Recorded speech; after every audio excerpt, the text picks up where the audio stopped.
தர்மஸ்தலா இந்த கோவில் அமைஞ்சிருக்கிற தட்சிண கன்னட மாவட்டம், கர்நாடகா மாநிலம். கோவில் நிர்வாகத்தின் மிரட்டலால பல பிணங்களை இங்க புதைச்சிருக்கேன். அது மட்டும் இல்லாம நான் இடங்களையும் காட்டுறேன், நீங்க அங்க தோணலாம்னு சொல்லிட்டு அந்த இடங்களையும் காமிச்சு அங்க 6வது குழியிலையும் 11வது குழியும் நிறைய எலும்பு கூடுகள் எடுத்திருக்காங்க. இந்த நம்ம சேனல்ல நான் கொடுக்குற 5வது அப்டேட் இது.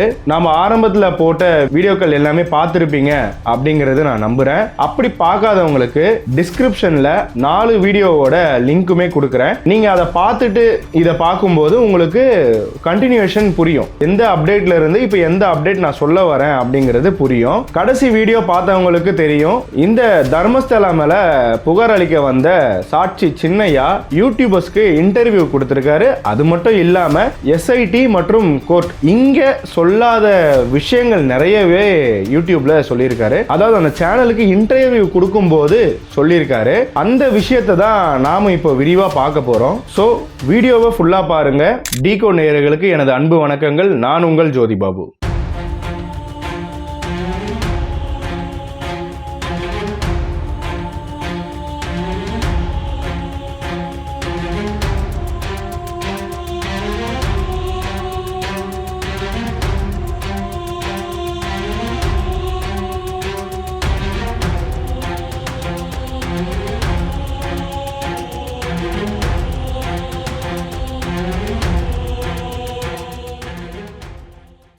இப்போ முதலாவதா இந்த சாட்சி சின்னா என்கிற சின்னையா இந்த இன்டர்வியூகள்ல என்னென்னலாம் சொல்லியிருக்காரு அப்படிங்கிறத பார்ப்போம். அதற்கு முன்னாடி ஒரு விஷயம், இந்த வீடியோவானது அவர் முகம் மறைக்காத மாதிரி தான் இருக்கும்.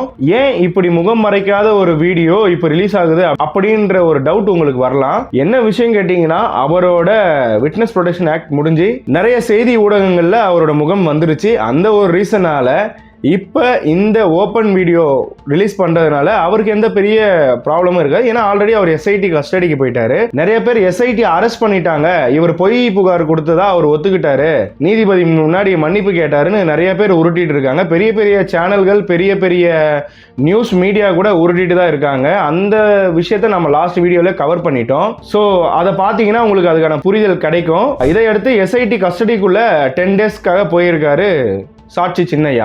இப்ப இந்த வீடியோக்கள்ல என்னென்னலாம் சொல்லியிருக்காரு அப்படிங்கிறத நாம பார்த்துடலாம். இந்த வீடியோவானது அங்க இருக்கிற இண்டிபெண்டன்ட் ரிப்போர்ட்டர்ஸ் ஜேர்னலிஸ்ட் மூலியமா எடுக்கப்பட்டு இப்ப ரிலீஸ் பண்ணிருக்கு. இது எடுக்கப்பட்ட காரணம் என்ன அப்படின்னு பார்த்தீங்கன்னா, நாளைக்கு யார் வேணாலும் இந்த சாட்சியை பிறல செய்யலாம், ஸோ சூழ்ச்சி பண்ண முடியும். அந்த ஒரு ரீசனால இவரோட உண்மை இவரோடையே போயிடக்கூடாது அப்படிங்கிற ஒரு ரீசனால தான் இந்த ஒரு யூடியூபர்ஸ் களத்துல இறங்கி இந்த வீடியோஸை ரெக்கார்ட் பண்ணியிருக்காங்க. இந்த வீடியோல என்னென்ன விஷயங்கள் இருக்கு அப்படிங்கிறத நான் உங்களுக்கு சொல்றேன். இப்போ இந்த இன்டர்வியூல அந்த ஆங்கர் கேட்குறாங்க, இது நீங்களா தான் இந்த கம்ப்ளைண்ட் கொடுக்க வந்தீங்களா இல்லை யாரா உங்களுக்கு சொன்னாங்களா? ஏன்னா மீடியாக்கள்லாம் அப்படிதான் சொல்லிக்கிட்டு இருக்காங்களே, இதுக்கு நீங்க என்ன சொல்றீங்க அப்படின்னு கேட்கும்போது, அதே போல இது பொய்யா இருக்கக்கூடும் அப்படின்னா உங்களுக்கு பெரிய தண்டனைகள் கிடைக்குமே, ஸோ இதெல்லாம் உங்களுக்கு தெரிஞ்சுதான் நீங்கள் கம்ப்ளைண்ட் கொடுக்க வந்திருக்கீங்களா? அது மட்டும் இல்லாமல் நீங்கள் கொடுக்குற கம்ப்ளைண்ட் உண்மைதானா அப்படின்ற கேள்வி வரும்போது எனக்கு அது நல்லாவே தெரியும். அது மட்டும் இல்லாமல் கிட்டத்தட்ட 20 வருஷம் நான் இங்கே ஒர்க் பண்ணியிருக்கேன். அது மட்டும் இல்லாமல் ஆயிரக்கணக்கான பெண்கள் பிணங்களை நான் புதைச்சிருக்கேன். அதனால இதில் நான் ஸ்ட்ராங்காக இருக்கேன், நான் சொல்கிறது உண்மைதான் அப்படிங்கிற மாதிரி சொல்லியிருக்காரு. என்ன வயதுக்கு உட்பட்ட பெண்களாக இருக்கும் அப்படின்னு கேட்கும்போது 10லேருந்து 15, 16, 17 வரைக்கும் கூட நான் புதைச்சிருக்கேன். அதுல நிறைய பெண்களின் உடல் பாலியல் வன்கொடுமைக்கு உள்ளாக்கப்பட்ட ஒரு உடலா இருக்கும், அதுவுமே நான் பார்த்துருக்கேன் அப்படிங்கறத சொல்லியிருக்காரு. நிறைய பெண்களோட உடல் வந்து பாத்தீங்கன்னா சரியான உடையில இருக்காது.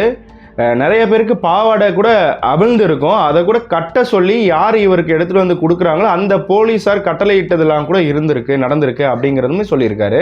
இவர் அப்படி இந்த பிணங்களை புதைக்கும் போது கல்யாணம் கூட ஆகாத ஒரு நபராக தான் இருந்தாரு அப்படிங்கிறதுமே சொல்றாரு. உங்களுக்கு யாராவது பணம் கொடுத்து இதை சொல்ல சொன்னாங்களா அப்படின்னு கேட்கும்போது அதெல்லாம் ஒண்ணுமே கிடையாது. சௌஜன்யா விஷயம் பெரிதளவில் பேசப்பட்டுட்டு வந்துச்சு. நான் 2 வருஷமாக ட்ரை பண்ணிக்கிட்டு இருக்கேன். ஆனால் இதை யார் மூலியமே என்னால் வெளியே கொண்டு வர முடியாத ஒரு சூழ்நிலை இருந்த போது இந்த வழக்கறிஞர்கள் எனக்கு கான்டாக்ட் ஆனாங்க. அவங்க கிட்ட நான் சொன்னேன், அவங்க மூலியமாக இந்த கம்ப்ளைண்ட் ஆனது வெளிவந்துச்சு அப்படிங்கிறத அவர் கிளியரா சொல்றாரு. இது பொய்யா இருக்கும் பட்சத்துல நீங்க எனக்கு தண்டனையே கொடுத்தாலும் பரவாயில்ல, நான் எல்லாத்துக்குமே ரெடியா தான் இருக்கேன், ஆனா விசாரணை நடத்துங்க அப்படிங்கறத அவரோட கோரிக்கை. இதுக்கு அடுத்து தான் சௌஜன்யா கொலை வழக்கு நடந்தப்ப நீங்க இங்கதான் இருந்தீங்களா, அந்த பிரேதத்தையுமே நீங்க தான் புதைச்சிங்களா அப்படின்னு கேட்கும்போது, ஆமா நான் இங்க தான் இருந்தேன், அந்த பிரேதமுமே என்னைய தான் கூப்பிட்டு புதைக்க சொன்னாங்க அப்படின்ற ஒரு உண்மை ஸ்டேட்மெண்ட் சொல்லியிருக்காரு. இதுதான் ஆக்சுவலா உண்மை ஸ்டேட்மெண்ட். ஆரம்பத்துல எஸ்ஐடி விசாரிக்கும் போது நான் இங்க இல்லவே இல்லை அப்படிங்கிற மாதிரி சொல்லிட்டாரு. ஏன்னா சௌஜன்யாவோட வழக்கு ரொம்ப பெரிதளவுல பேசப்பட்டு வந்தது, பெரிய போராட்டங்கள் நடந்திருந்தது. அந்த டைம்ல இவர் ஒரு பதட்டத்தினால கூட இல்ல நான் அதை பண்ணல அப்படின்ற மாதிரி சொல்லியிருக்கலாம். ஏன்னா அது பண்ணேன்னு சொல்லியிருந்தா இவர் அதோடயே அரெஸ்ட் பண்ணி அந்த கேஸ் போட்டிருக்கலாம். ஓகேங்களா? ஸோ அடுத்த விஷயங்கள் எதுவுமே வெளியே வந்திருக்காது. அதை ஒன்று மனசுல கொண்டு தான் அவர் இந்த யூடியூப் இன்டர்வியூவில் மட்டும் இதை சொல்லியிருக்காருங்க. அன்னைக்கு எனக்கு தான் அழைப்பு வந்தது, நான் தான் புதைக்கிறதுக்காக போயிருந்தேன். அன்னைக்கு போயிருக்கும் போது என்னன்னு பார்த்தீங்கன்னா மழை பெரிதளவில் பெஞ்சுது. ஸோ மழை பெஞ்சதுனால என்னால் சரியாக புதைக்க முடியல, அதனால் நான் அரைகுறையாக புதைச்சிட்டு அப்படியே விட்டுட்டு வந்துட்டேன். அது மட்டும் இல்லாமல் சௌஜன்யாவோட உடல் கிடைச்ச இடத்துல அது கீழேயே நான் அதுக்கு முன்னாடி நிறைய பிணங்களையுமே புதைச்சிருக்கேன் அப்படிங்கிற மாதிரி சொல்லியிருக்காருங்க. இப்போ இதுலேயே வந்து பார்த்தீங்கன்னா இவர் சொல்கிற எல்லாமே உண்மை அப்படிங்கிறத இந்த டீகோட் சேனல் கன்ஃபார்ம் பண்ணலை. அவர் சொன்னதை மட்டும்தான் நான் உங்களுக்கு டீகோட் பண்ணி சொல்கிறேனே தவிர அவர் சொல்கிறது எல்லாமே உண்மைதான் அப்படிங்கிற வாதத்தில் நான் இங்கே பேசலை. அது மட்டும் இல்லாமல் ஏன்னா இவர் எஸ்ஐடி கிட்ட கேட்கும்போது ஒன்று சொல்லியிருக்காரு, யூடியூப் இன்டர்வியூவில் ஒன்று சொல்லியிருக்காரு. ஓகேங்களா? இதில் எது உண்மையான ஒரு தகவல் அப்படிங்கிறத கண்டுபிடிக்க வேண்டியது எஸ்ஐடி தலைமை கிட்ட கொடுத்துருக்காங்க. கண்டிப்பாக அவங்களோட கண்டுபிடிப்புக்கு அப்புறம் ஃபைனல் ரிப்போர்ட் வரும். கண்டிப்பாக அந்த ரிப்போர்ட் வந்ததுக்கு அப்புறமா அந்த ரிப்போர்ட்டை பற்றியுமே நான் உங்களுக்கு சொல்லுவேன். ஆனால் இப்போ நான் சொல்றதுக்கான ரீசன் என்னெல்லாம் அவர் சொல்லியிருக்காரு, அந்த வீடியோவில் என்ன ரிலீஸ் ஆயிருக்கு, இதை நோக்கி எஸ்ஐடி எப்படி விசாரணை போக போகுது அப்படிங்கிறது தான் நான் சொல்லிட்டு இருக்கேன். சில பேர் என்னன்னு பார்த்தீங்கன்னா எல்லாமே இவனுங்க போய் நேரில் பார்த்த மாதிரி சொல்லிட்டு இருக்கானுங்க யூடியூப்ல உட்காந்து. அப்படி எங்களுக்கு என்ன வேலை இல்லாமல சொல்லிக்கிட்டு இருக்கோம். இது மாதிரி ஒரு நடந்தது நியூஸ்ல இந்த மாதிரி ஒன்று வந்திருக்கு, அந்த நியூஸ் உண்மையா இல்லை இதுக்கு எதிராக இன்னொருத்தங்க என்ன சொல்றாங்க, என்ன உண்மையா நடந்திருக்குன்னு சொல்றாங்க அப்படிங்கறத நாங்க உங்களுக்கு சொல்லிக்கிட்டு இருக்கோம். செக்ஷன் பை செக்ஷனா நாங்க இந்த விஷயங்களை தொகுத்து உங்களுக்கு கொடுத்துக்கிட்டு இருக்கோம். தவிர இதுல எந்த கேஸையுமே மேனிப்புலேட் பண்றதுக்கோ இல்ல மக்களாகிய உங்களை இந்த விஷயம் தான் நடந்திருக்கு அப்படின்னு நம்ப வைக்கிறதுக்கோ யாருமே யூடியூப்ல வீடியோ பண்ணல. அந்த ஒரு நோக்கம் எங்களுக்கு கிடையாது. நிறைய பேர் பேசி நான் பார்த்துருக்கேன். நிறைய யூடியூப் சேனல்ஸ் மீடியாக்கள்ல தான் நிறைய பொய் செய்திகள் பொய் வதந்திகள் பரப்பிட்டு வராங்கன்னு பார்த்தா அதற்கு அடுத்தபடியா இருக்கிற யூடியூப் சேனல்ஸுமே நியூஸ் சேனல்ல என்ன சொல்றாங்களோ அதை அப்படியே எடுத்து வாசிக்கிற யூடியூப் சேனல்ஸ்லாம் கூட நான் பார்த்துருக்கேன். ஈவன் நான் என்னோட சேனல்லையுமே நியூஸ் மீடியாவில் இப்படி சொல்லியிருக்காங்க, கர்நாடக ரிப்போர்ட்டர்ஸ் இப்படி சொல்லிட்டு இருக்காங்க அப்படின்னு தான் நான் நியூஸை வந்து உங்களுக்கு செக்ஷன் பை செக்ஷனாக பிரித்து சொல்கிறேன். ஆனால் அந்த ஒரு விஷயத்தையே யாருமே பேசலை. இந்த யூடியூப் சேனல்ஸ் வச்சிருக்கவங்களுமே இந்துத்துவத்துக்கு எதிராக வராங்க, எதிராக பண்ணிட்டாங்க அப்படிங்கிற மாதிரியான மேனிப்புலேஷனை பண்ணிக்கிட்டு இருக்காங்க. இது ஒரு கொலை வழக்கு. இதுல ஏன் இந்துத்துவத்தையும் மதவாதத்தையும் கொண்டு வரீங்கிறதா என்னோட கேள்வி. தயவு செஞ்சு இப்படி கேஸை மேனிப்புலேட் பண்ணாதீங்க. எஸ்ஐடி விசாரிக்கணும். 90 days இல்ல அதுக்கு மேல போனாலும் டைம் கொடுக்க தயாரா இருக்காங்க. அவங்கள விசாரிக்க விடுங்க. இதற்கிடையில அங்க என்ன நடந்தது வெளியான டீடைல்ஸை எடுத்து நீங்க அதை டீகோட் பண்ணி சொல்லலாம். ஆனா நடக்காத ஒண்ணு இப்படி இருக்கலாம் அப்படி இருக்கலாம், இவங்க தான் இடதுசாரிகள் தான் இதுக்கு முக்கியமான காரணமா இருக்கும், இல்ல வெளிநாட்டுல இருந்து பணங்கள் வருது, இப்படியான நிறைய அசம்ஷன்ஸ் நிறைய பேர் வைக்கிறாங்க. அது மட்டும் இல்லாம இந்த கேஸை பத்தி பேசுற எங்களையுமே அசிங்கப்படுத்திட்டு இருக்காங்க சில யூடியூப் சேனல்ஸ்ல. இந்த கேஸை பத்தி என்ன டீடைல்ஸ் இருக்கோ அந்த டீட்டெயில்ஸை முடிஞ்ச அளவுக்கு உங்களுக்கு எடுத்துகிட்டு வந்து சேர்க்குற வேலைகள் தான் நாங்கள் பார்த்துக்கிட்டு இருக்கோம். எங்களையுமே வந்து இவன் அதை சொல்லிட்டான் அவன் இதை சொல்லிட்டான், அங்கே இவனுங்க அப்படியே நேரில் போய் பார்த்தா மாதிரியே எல்லாமே சொல்கிறானுங்க, இப்படியாகப்பட்ட சில பேரும் பேசிட்டு சுற்றுறாங்க. அந்த சில பேருக்கு நான் சொல்கிறேன், உன்னால் முடிஞ்சா உண்மையை எடுத்துகிட்டு வந்து பேசு, முடியலைன்னா பேசுறவனை பேச விடு. தயவு செஞ்சு நீ தப்பான செய்தியை பரப்பாத. உண்மையை பேசுறவங்களையுமே மேனிப்புலேட் பண்ணாதீங்க. அது உண்மையா இல்லாத பட்சத்தில் தாராளமா நீங்க கொஸ்டின் எழுப்பலாம், அது தப்பே இல்லை. ஆனா பேசுறதே தப்பு அப்படிங்கிறது தான் மிகப்பெரிய தப்பு. ஒரு ஸ்தலத்தின் மேல குற்றம் சாட்டப்பட்டிருக்கு அப்படின்னா அந்த குற்றம் நடக்கல அப்படின்னு நிரூபிக்கிறது அந்த விசாரணை நடத்தப்படணும். அந்த விசாரணை நடத்தப்பட்டு முடிவுல இல்ல இந்த மாதிரி எதுவுமே நடக்கல அப்படிங்கிற ஒரு முடிவு வந்தாதான் அந்த ஸ்தலத்திற்கான பேர் நிற்கும். பல மேனிப்புலேஷன்ஸ் இதெல்லாம் வைக்கும்போது அங்க இது நடந்திருக்கா நிஜமாவே, ஏன் இந்த மாதிரி விசாரணைகளை தடுக்கிறாங்க அப்படிங்கிற சந்தேகங்கள் தான் நிறைய பேருக்கு வலுத்துக்கிட்டே வருது. சில யூடியூப் சேனல்ஸ் இதை பத்தி நான் அப்டேட் கொடுக்குறாங்க. நான் பார்த்ததுல வெறும் 10% ஆஃப் பீப்புள்ஸ் மட்டும்தான் அங்க நடந்த உண்மைத்தன்மையை சொல்றாங்க. அதாவது அரெஸ்ட் பண்ணது உண்மைதான், அது என்ன காரணம் அப்படிங்கிறத கரெக்டா டீகோட் பண்ணி ரிசர்ச் பண்ணி பேசுறாங்க. சில பேர் இன்னமுமே நியூஸ்ல என்ன சொல்றாங்களோ அதை அப்படியே சொல்லிக்கிட்டு இருக்காங்க. இது நீங்க உங்க சப்ஸ்கிரைபர்ஸ்க்கு பண்ற ஒரு பெரிய துரோகம் அப்படின்னு தான் நான் சொல்லணும். தயவு செஞ்சு ஒரு நல்ல ரிசர்ச் பண்ணி வீடியோஸ் போடுங்க. ஸோ மறுபடியும் நம்ம கண்டென்ட்டுக்குள்ளே வரலாம். சௌஜன்யாவோட உடலை அவர் தான் புதைச்சேன் அப்படிங்கிற மாதிரி சொல்லியிருந்தாரு. அதுக்கு கீழேயுமே நிறைய பிணங்களை நான் புதைச்சிருக்கேன். இதை அடுத்து ரவி பூஜாரி அப்படின்ற ஒரு பெயரை இன்ட்ரடியூஸ் பண்றாரு. அவர் யாருன்னு பார்த்தீங்கன்னா, இவர் கூடவே வேலை செஞ்ச ஒரு நபர். இவர் இந்த சௌஜன்யா ரேப் அண்ட் மர்டர் ஆனதை கண்ணால பார்த்தேன் அப்படின்னு இவர்கிட்ட நிறைய முறை சொல்லியிருக்கிறதா இவர் இந்த வீடியோவில் சொல்லியிருக்காரு. அது மட்டும் இல்லாமல் இந்த ரவி பூஜாரி சௌஜன்யாவுக்கு உணவு இவர் கையால தான் வச்சிருக்கேன் அப்படிங்கிற மாதிரி இவர்கிட்ட சொல்லியிருக்காரு. சின்னையா கிட்ட ரவி பூஜாரி சொல்லியிருக்கிறதா சின்னையா இப்ப இந்த வீடியோல சொல்லியிருக்காரு.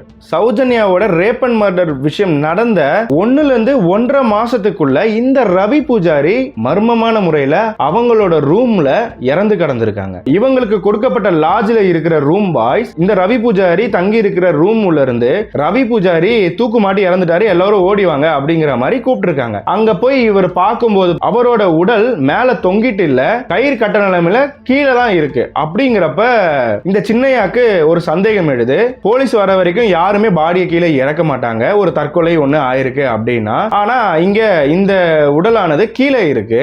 அது மட்டும் இல்லாம தற்கொலை செய்து கொள்ற யாருமே கதவை திறந்து வச்சுட்டு தற்கொலை பண்ண மாட்டாங்க. இந்த ரீசன்னால இவருக்கு அப்பவே சந்தேகம் வலுத்திருக்கு. மேபி இந்த விஷயங்கள் இவருக்கு தெரிஞ்சிருக்கிறனால இவர் கொல்லப்பட்டாரா இருக்கும் அப்படிங்கிறது தான் இவரோட சந்தேகம். இவர் இதை நினைச்சிட்டு இப்படி ஏதாவது நம்ம வெளியே சொன்னோம் அப்படின்னா கண்டிப்பா நம்மளே கொன்னுடுவாங்க போல அப்படின்னு நிறைய நாள் விட்டுருக்காரு. பயந்து வெளியும் சொல்ல முடியாம உள்ளே வச்சுக்க முடியாம நிறைய நாள் அப்படியே இருந்திருக்காருங்க. இது மட்டும் இல்லாம இந்த ரவி பூஜாரி போலயே 6 சாட்சிகள், மொத்தமா 6 சாட்சிகள் ஐ விட்னஸா இருந்திருக்கு. அதாவது தர்மசாலாவில் இந்த சௌஜன்யா பொண்ணை பார்த்தோம் அப்படிங்கிற மாதிரி ஒரு 6 சாட்சிகள் இருந்திருக்காங்க ஐ விட்னஸா. இந்த 6 சாட்சிகளுமே இறக்கக்கூடிய வயதில்லை, இறக்கக்கூடிய அது நேரமும் இல்லை.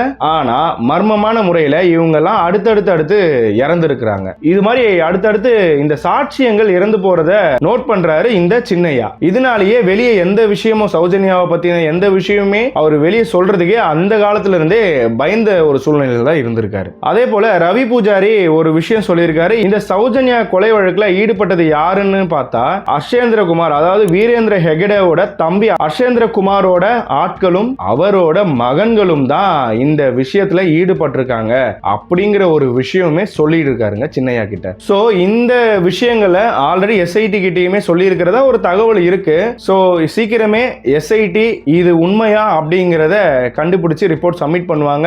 அது அப்போ கண்டிப்பா கன்ஃபார்ம் ஆகும். இப்போதைக்கு இவர் இது சொல்லியிருக்காரு, பட் இது சொன்னதெல்லாம் உண்மையா இருக்குமா அப்படிங்கிறத எஸ்ஐடி தான் சொல்லணும். இவர் 2014 அப்ப நான் வந்து குடும்பமா கிளம்பிட்டேன் அப்படின்னு சொல்லியிருப்பாரு முதல் ஸ்டேட்மெண்ட்ல. அது என்ன காரணம் அப்படின்னு பார்க்கும்போது இந்த கண்டினியூஷனே அப்படியே பார்த்துக்கோங்க. சௌஜன்யா வழக்கு நடக்குது, 6 விட்னஸ் இறக்குறாங்க, இவருக்கும் அந்த பயத்திலே இருக்காரு. அது மட்டும் இல்லாம இவர் பக்கம் பார்வை திரும்புது. இறந்து போன ரவி பூஜாரியும் இந்த சின்னையாவும் ரொம்ப க்ளோஸா இருந்திருக்காங்க.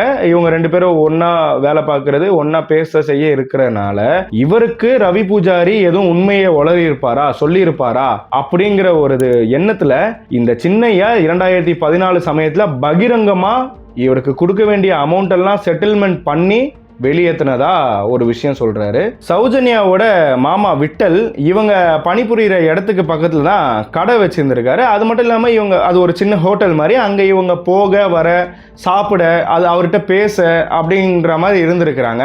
இந்த தர்மஸ்தலா ஆட்களால சின்னையா கண்காணிக்கப்படுறாரு. நாங்க சௌஜன்யாவை பத்தின ஏதாவது ஒரு விஷயம் அவங்க மாமா கிட்ட சொல்லிடுவோமோ அப்படிங்கிற மாதிரியான ஒரு கண்காணிப்பு தான் அது.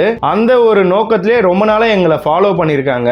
பிசிக்கலாவும் மென்டலாவுமே எனக்கு ஹராஸ்மெண்ட் கொடுத்துருக்காங்க. நாங்க அந்த வேலையில இருக்கக்கூடாது அப்படிங்கிற மாதிரி நிறைய டார்ச்சர்கள் பண்ணாங்க, எங்களை அடிச்சு கூட இருக்காங்க அப்படிங்கிற மாதிரி சொல்லியிருக்காரு. அதனாலதான் என்னையுமே எங்க கொண்டுடுவாங்க அப்படிங்கிற ஒரு பயத்துல நான் என் சொந்த ஊருக்கே என் குடும்பத்தோடயே வெளியேறி வந்துட்டேன் அப்படிங்கிற ஒரு விஷயத்தோட சொல்லி முடிக்கிறாரு. இந்த வீடியோ ரிலீஸ் ஆயிடுச்சுங்க. இந்த நேம்ஸ் எல்லாருமே பார்த்துருப்பாங்க. இவர் ஓப்பனா இந்த பெயர்களை சொல்றாரு. ஸோ இன்னுமே அந்த ஆட்களை கூப்பிட்டு விசாரணை நடக்கல அப்படிங்கிறது ஒரு குற்றச்சாட்டா இருக்கு. அது மட்டும் இல்லாம இவர் இன்னொரு விஷயமும் சொல்லியிருக்காருங்க. யானைபாகன் நாராயணன் மற்றும் அவங்களோட தங்கச்சி யமுனா. யானைபாகன் நாராயணன் மற்றும் அவங்க தங்கச்சி யமுனா இவங்க 2 பேருமே கொஞ்சம் மனநலம் குன்றியவங்க தான். யானைபாகன் நாராயணனை அவங்க கிட்ட இருந்த ஒரு பூர்வீக சொத்தை 2 ஏக்கர் நிலம் அதை கொடுக்கும்படி நிறைய வாட்டி கேட்டிருக்காங்க. இதுக்காக அவரை அடிச்சு துன்புறுத்திருக்காங்க. அதை நான் நிறைய வாட்டி பார்த்துருக்கேன் அப்படிங்கிற ஒரு விஷயம் சொல்றாரு. அவரோட வீடு பூந்தும் அவங்கள அடிச்சு துன்புறுத்துறதை நான் பார்த்துருக்கிறேன். 2006-7 அந்த சமயத்துல தான் இந்த ஒரு விஷயமும் நடந்திருந்து 2 பேரையுமே கல்லால அடிச்சு கொண்டு இருந்தாங்க. இதுல யமுனா பாத்தீங்கன்னா rape and murder, gang rape பண்றாங்க. அதாவது தலையிலேயே கல்லை தூக்கி போட்டு கொண்டு இருந்தாங்க. நான் பார்த்தேன். அதை அடுத்து பாடியை புதைக்க என்ன கூப்பிட்டாங்க. நான் போயிருக்கப்ப இந்த விஷயங்கள்லாம் நான் அப்பதான் பார்த்தேன் அப்படின்னு சொல்லியிருக்காரு. இதுல இந்த நாராயணன் அவருக்கு 65 வயசும் யமுனாக்கு 50 வயசு ஆகுது. 2012-13 டைம்ல தான் இந்த கேஸ் ரெஜிஸ்டர் ஆன மாதிரி நியூஸ் பேப்பர்ல இருக்கு. இவங்க வீட்டுக்கு கொள்ளையடிக்க வந்திருக்காங்க. அப்போதான் இந்த கொலை சம்பவமும் இந்த கற்பழிப்பு சம்பவமும் நடந்திருக்கு அப்படின்னு போலீஸ் கேஸை திசை திருப்புறாங்க. இந்த விஷயமானது அர்ஷேந்திர ஜெயின் மற்றும் அவர்களோட ஆட்களால நடந்த ஒரு விஷயம் தான் அப்படிங்கிறது அந்த ஊரே சொல்லுது. அது மட்டும் இல்லாம இவங்களை துன்புறுத்துறதையும் அடிக்கிறதையும் நிறைய வாட்டி அந்த ஊர் மக்கள் பார்த்துருக்குறாங்க. சாட்சி சொல்லவும் நிறைய பேர் ரெடியாகவுமே இருந்தாங்க. ஆனா இந்த வழக்கு ஒரு கொள்ளை சம்பவம் அப்படின்னு சொல்லும்போது இது அன்சால்வ்ட் அப்படிங்கிற ஒரு கேட்டகரியில தான் இந்த கேஸே க்ளோஸ் ஆகுது. இதை அடுத்து ஒரு 6 மாதத்துல இவங்களோட வீட்டை இடிச்சு தான் இப்போ இருக்கிற அயோத்தியா ஹோட்டல், அது தர்மசாலாவோட கட்டுப்பாட்டுக்குள்ள இயங்குற ஒரு ஹோட்டல், அது கட்டப்பட்டதாகவும் சொல்றாங்க. எனக்கு இந்த இடத்துல தான் ஒரு விஷயம் புரியலங்க. இப்போ தர்மஸ்தலா அப்படிங்கிறது ஒரு பெரிய ஸ்தலம். அதை சுத்தி இருக்கிற 3-4 கிலோமீட்டருக்குமே இவங்க கண்ட்ரோல்ல தான் இருக்கு எல்லாமே அப்படின்னு சொல்றாங்க.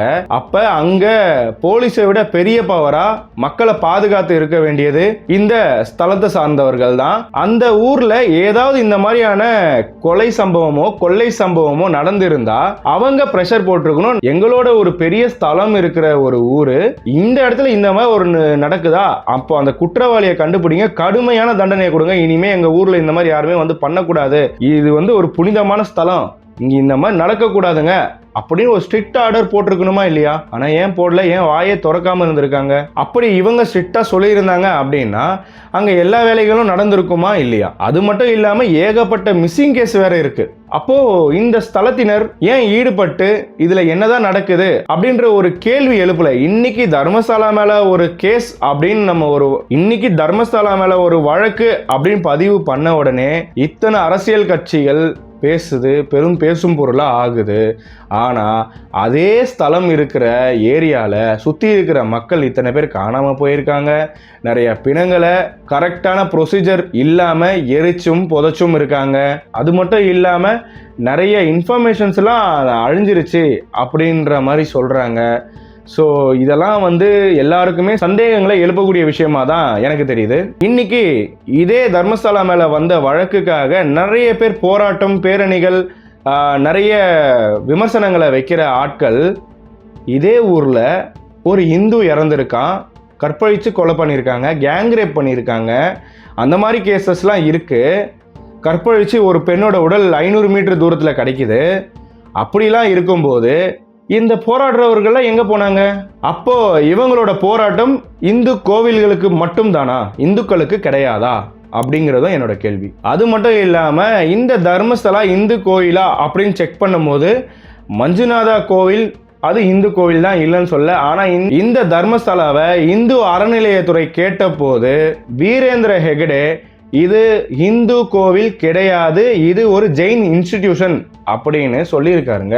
இது இந்து கோயிலே இல்லை. அப்புறம் எதுக்காக இந்துத்துவத்தையும் இந்து மதத்தையும் இங்க திணிக்கிறாங்க அப்படிங்கிறது தெரியல. சில பேர் பார்த்துருந்தேன், இந்து கோவில்களுக்கு எதிரான சூழ்ச்சி, இது எதிரான ஒரு வன்மம் அப்படின்னு பேசியிருந்தாங்க. இப்போ நீங்களே கூட சர்ச் பண்ணி பார்க்கலாம் கூகுளில், தர்மசாலா என்னவா இருக்கு அப்படிங்கிறத நீங்க பார்க்கலாம். இதை ஜெயின் இன்ஸ்டிடியூட் அப்படிங்கிற இந்த தர்மசாலா ஒரு ஜெயின் இன்ஸ்டிடியூட் அப்படிங்கிறனால தான் இது இன்னும் இந்து அறநிலையத்துறைக்கு கீழ் வரவே இல்லை. தாராளமாக யார் வேணாலும் கூகுள் பண்ணிட்டு செக் பண்ணலாம். இந்த தர்மசாலா மிகப்பெரிய கிரைம் ஸ்பாட்லாம் கிடையாது. அங்கே சுற்றி இருக்கிறதே ஒரு 2000 to 3000 குடும்பங்கள் தான் வசிக்கக்கூடிய ஒரு சிறிய நகரம். அந்த இடத்துல வெறும் 4000 ரூபாய் சம்பாதிக்கிற கோவில் யானைபாகன் அவரோட வீட்டுக்கு யாருங்க கொள்ளடிக்க வந்திருப்பா? இந்த ஊர்ல ஒரு பெரிய ஸ்தலமா தான் தர்மசாலா சொல்லப்படுது. ஆனா ஒரு வீடு பூந்து கற்பழிக்கிற அளவுக்கு தைரியம் அங்க யாருக்கு வந்திருக்கும்? அப்போ தர்மசாலா கண்டிப்பா இதுல ஈடுபட்டிருக்கணும்ல. அது மட்டும் இல்லாம தன்னோட கோவில்ல வேலை செய்யற யானைபாகனோட ஒரு கொலை, ஆனா அது அன்சால்வ்டுன்னு க்ளோஸ் பண்றாங்க. அதுக்கு எந்தவித எதிர்ப்புமே தெரிவிச்சதா எங்கேயுமே ஒரு தரவுகளே இல்லைங்க. தனது கோவிலோட யானைபாகனுக்கு அங்க பாதுகாப்பு இல்லைங்க. பாதுகாப்பு கொடுக்க முடியலையா அப்படிங்கிற கேள்விகள் இப்போ தர்மசாலாக்கு சப்போர்ட் பண்றவங்க ஏன் கேட்கல அன்னைக்கு அப்படிங்கிறது கேள்விக்குறியாதான் இருக்கு. நிறைய பேரோட கொஸ்டினாவுமே இது இருக்குங்க. என்னோட ஒரு ஆள் கொஸ்டின் கிடையாதுங்க, இது நிறைய பேரோட கேள்விகளாக தான் இது இருக்கு. நாங்கள் எங்களுக்கு கொடுக்கப்பட்ட அறையில் தான் தங்குவோம். அங்கே இருக்கும்போது எங்களுக்கு அழைப்பு வரும். அப்போ அங்கே போய் பார்க்கும்போது 16 வயது 15 வயது இந்த மாதிரி சிறிய பிள்ளைகளாக தான் இருப்பாங்க. அவங்க உடலில் உடைகள் சரியாகவே இருக்காதுங்க. நிறைய டைம் நானே பாவாடை எடுத்து கட்டி விட்டுருக்கேன். அங்கே வர போலீஸ் அதிகாரிகள் என்னை கட்டி விட சொல்லியிருக்காங்க. சந்திரசேகர் மற்றும் சுகுமார் அப்படின்னு 2 பேரை சொல்கிறாங்க. இவங்க வந்து ரைட்டர் அப்படிங்கிற மாதிரி சொல்கிறாரு. இவங்க கட்டி விட சொல்லி நான் கட்டியிருக்கேன். இந்த விஷயத்த நான் ஸ்டார்டிங்லேயே சொல்லியிருப்பேன், வீடியோட ஸ்டார்டிங்லேயே. இந்த டைம்ல தான் இவருக்கு திருமணம் கூட ஆகாத டைம் அப்படிங்கிறதுமே சொல்லியிருந்தாரு. அதை நம்ம பார்த்துருப்போம் முன்னாடியே. அது மட்டும் இல்லாமல் சில பிணங்கள் வெறும் புடவை சுத்தப்பட்டு வந்திருக்கும். சில பிணங்கள் வந்து சரியா புடவையை போத்தப்பட்டு வந்திருக்கும். அதை எடுத்து சுத்தி விட சொல்லுவாங்க. அதெல்லாம் கூட நான் பார்த்துருக்கேன் அப்படிங்கிறதுமே சொல்றாரு. இந்த சந்திரசேகர் அப்படிங்கிற ரைட்டர் அந்த பாடியில் வர கோல்டு எல்லாமே எடுத்து பேக்கெட் உள்ள வச்சுப்பாரு. அது ஏன் சார் இப்படி பண்ணுறீங்க அப்படின்னு சொல்லி கேட்கும்போது, உனக்கு இதெல்லாம் தெரியாதுப்பா, நான் வந்து கவர்மெண்ட்டில் இதை கணக்கு காட்டணும் அப்படின்னு சொல்லிட்டு அவங்களுக்கு ஆளுக்கு 200, அதாவது இந்த சின்னையா கூட யார் யாரெல்லாம் வந்திருக்காங்களோ அவங்களுக்குலாம் செலவுக்கு ஒரு 200 கொடுத்துட்டு போவார் அப்படிங்கிறத சொல்லியிருக்காரு.